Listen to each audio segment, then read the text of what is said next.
Hi, folks. Welcome back to Heard It on the X, the East Coast premier music talk show. This segment brought to you by Music Exchange. This is a new segment that we've just added. It's going to be The Adventures of RanKan. There's his theme song.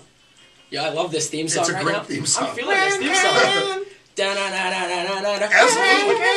Yeah. This is good. This is good. DJ RanKan is probably the world's most famous DJ from Kiss 98.5. All right. Yes. All right. And can I just say, so far, before we go any further, look at his headphones. I know. I know.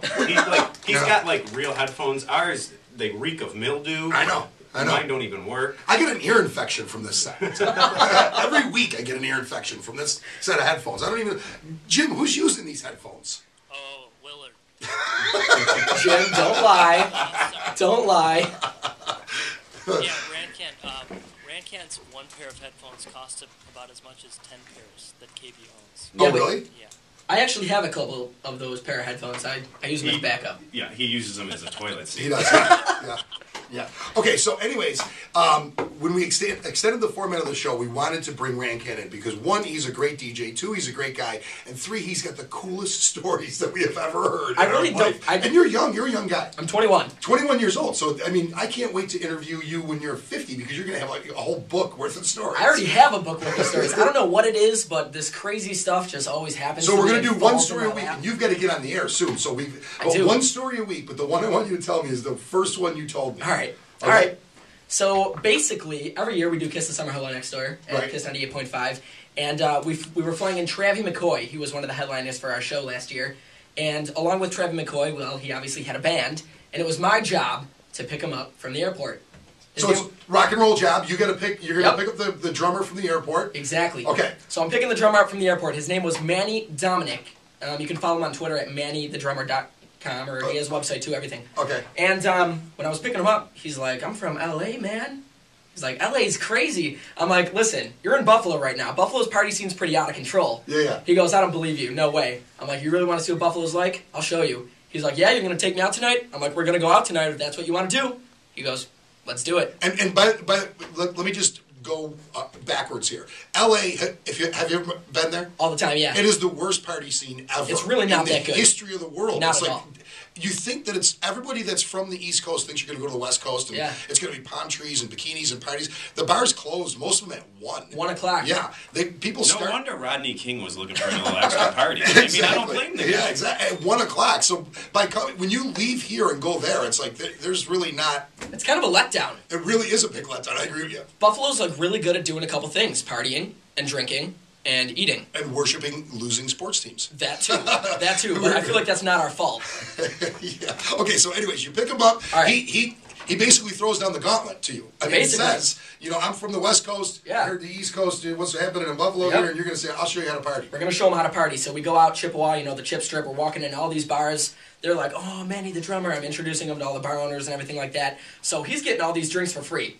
So it's been like an hour and a half. He's like buzzing hard. You know what I mean? Like he's getting there. So me and my friend Mark, we drop him off at his hotel at the end of the night, and this guy is absolutely hammered. Right? So he had a good night. Yeah, so it's a normal night in Buffalo. I mean, we've all been there. Yeah. That's a normal night in Buffalo. So the next morning, it's the day of the show, and I'm running a little bit late to work, and my phone rings, and I look down at the phone, and it says Manny the drummer. I'm like, huh. So I answer the phone. He goes, "RanKan." I'm like, "Manny, what's up, man? How you doing? How you feeling?" He's like, I'm feeling okay, but where the hell did my front teeth go?" I'm like, "Wait, what?" I'm like, "I'm going to lose my job right now. I just took one of the headlining acts out last night. I don't even know if I was supposed to do that." He wakes up and he's missing his teeth. He's missing his 2 front teeth.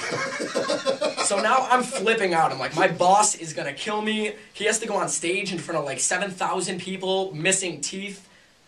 I'm dead. So long story short, now we're trying to figure out where his teeth are. He's blaming me for When you dropped him off, did he have teeth? When I dropped him off at the hotel that night, he had teeth. Did you check? Was there? Can you attest to this? checked. If we had you on a stand right now, under oath, you can say he had teeth. Under oath, we walked him to his hotel room with his teeth in his mouth. Okay, so we know he has teeth. So we don't know what happened. So, we go to the hotel room. We're like, "Manny." And he was out when you brought him to the hotel room. He wasn't going out anymore. No. He was going to bed, but he was coherent still. Okay. So, long story short, we found the teeth. Where were they? He must have smacked his face on the sink. Good old Manny the drummer, falling in the bathroom, smacking his face on the sink, and we found his 2 front teeth behind the sink. So he hits his... gotta kill. Could you imagine to be that drunk? First of all, kudos to you. My teeth Thank hurt. you. Right now. Thank My you. teeth hurt. I know. Just thinking about how could smashing. you not remember that? Even at your drunkest moment. How The could you pain, not? though. It seems like that would That's sober you true. up real quick. Oh, You know, absolutely. Like a shot to the face off a sink, losing some teeth, that'll sober you up. How big is Manny the drummer? Manny the drummer's like, he's probably 6 feet tall. He's a tall guy. And He's pretty stocky. I mean, he's not... 260, Yeah. And were you drinking as much as he was? No. Oh, no. Okay. I was making sure he got home in one piece, but I clearly failed. I mean, I tried my best. Technically, no. You got him home in one piece. It's Yeah. home that destroyed him. It was. So he Home had is no often concept. a Even dangerous after you found his teeth under the sink, right? We did find his teeth. He put them in ice, which I don't even know if it was worth it. I mean, I think you're supposed to put them in milk. milk. Not only that, they sat on the floor of a hotel bathroom. You want that back in your mouth? I don't think so. You gotta blacklight those things. After you Black found the line. teeth, did he remember what happened to him, or was it still a blackout? Still no idea what happened. And then at the show, all these girls are like, "Oh, Manny, your teeth look so good. You're so cute. You should keep them like that." So Manny's like, "Now I'm thinking about keeping my teeth like this." So what Is he still toothless? is he? Manny the drummer officially got his teeth fixed. Oh, did he? He did.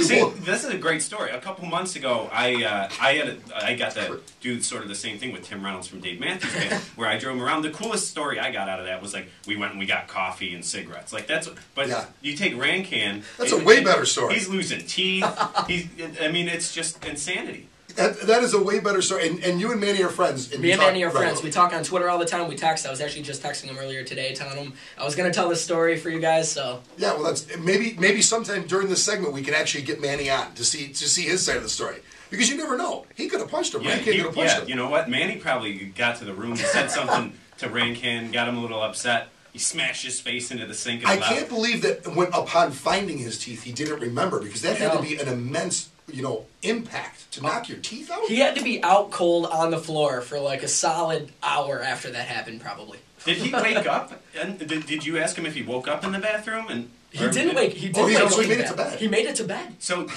he must have smashed his teeth, just picked himself up and went to bed. without teeth, and then Yeah, woke up in the toothless. morning. How would you like to be that made? Yeah, I was blood just on the gonna floor, say. blood on the pillow, I'm sure, blood on the sheets. Holy smokes. And that is the adventures of RanKan for this week. He's got to run. We want to thank him so much, and we're going to see him next week for yet another entertaining story for the children out there. Obviously for the Stories children. for the These children. are stories you share with your children. We're going to head to a commercial break and come back with Elvis news. Stick around, folks. Absolutely.